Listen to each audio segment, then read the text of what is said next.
Hey guys, welcome back to Hendrix the Family Farm.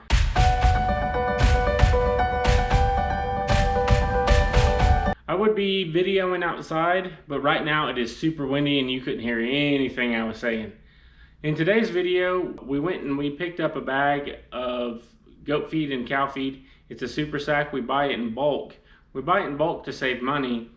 When we were buying 50-pound sacks of feed, we were spending roughly about $12 a day. And with the super sack, it cut the cost from $12 a day to $5.42 a day is the average on the sack. So I just took what I paid for the super sack, which was $2.29 this time, and then I will, however many days I feed it, then I'll divide that by the cost of the feed, and that'll give me the feed cost for the sack, which the last two sacks has been right at $5.40, $5.50 has been the average. So I imagine it's going to stay right around that area because the feed hasn't gone up or down, so it's going to be about the same. But the reason why we look for ways to save money on the farm is because the profit margin on a farm is already so slim anyway. So anywhere you can go to save money, whether it's in feed cost or instead of doing permanent fences, people put electric fences up. We do electric fences as well because we move them around quite frequently. So that's just one way you can save money, is buying stuff in bulk. We do that with the pig feed as well. When we don't have any pigs right now, we're I think I said in a previous video or two, we're waiting on people to tell us that the pigs are ready to come pick up, so we can get those started on feed, and we'll buy that feed in bulk as well, because it's a drastic savings. Because a pig, it takes anywhere from 700 to 900 pounds of feed to feed a pig out to market weight. And if you're buying it in 50-pound sacks, it's roughly $200 in feed, maybe a little bit more, or right in that ballpark, because feed has gone up since the last time that we had the pigs.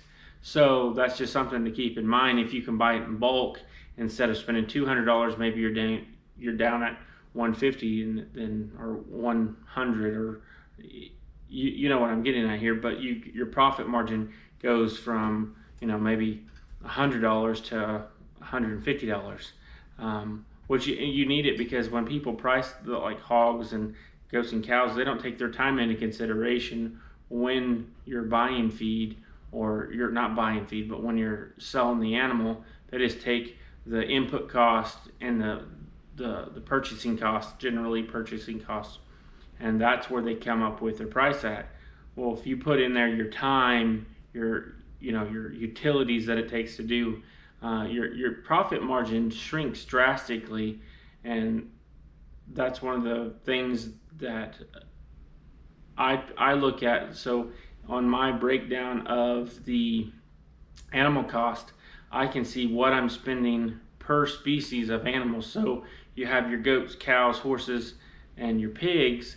I can see what I'm putting in for feed for the pigs, and then like the processing costs for the pigs, and then any associated cost that goes along with the pigs, whether it's vaccination or something that needs to be done, which generally there's not a whole lot of vaccinations with pigs, and I don't really have a whole lot of pigs that's ever really got sick. But you see what I'm talking about. And especially like in cattle, you have your dewormers, especially your cows and your goats, your mama cows or mama nanny goats, the ones that you're keeping for long term. You do have associated costs with it, with like dewormers, or whether you're doing organic dewormers like some people do, organic dewormers, there's still an input cost there. So whether you're associating it with the animal or not, it's still a cost, an input cost to the animal. So your profit margin is lower than just your feed. I do want to know if I'm making a profit or I'm losing money. So all associated costs I do put in with each animal. I mean, it can be a 25-cent item, I'm still putting it in there because I want to know that 25 cents adds up over a year. If you're doing a 25-cent purchase every 3 weeks, that 25 cents adds up very quickly. So that's just something that I do.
Next part of the video, we did rebale another bale. The girls actually got out there and helped Landon and I with the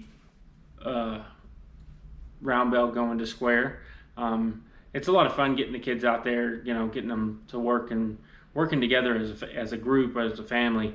My wife had to work, so she wasn't able to be there, but we got it all baled up. We had a good time doing it.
for the video. Hope you enjoy. Catch you on the next one.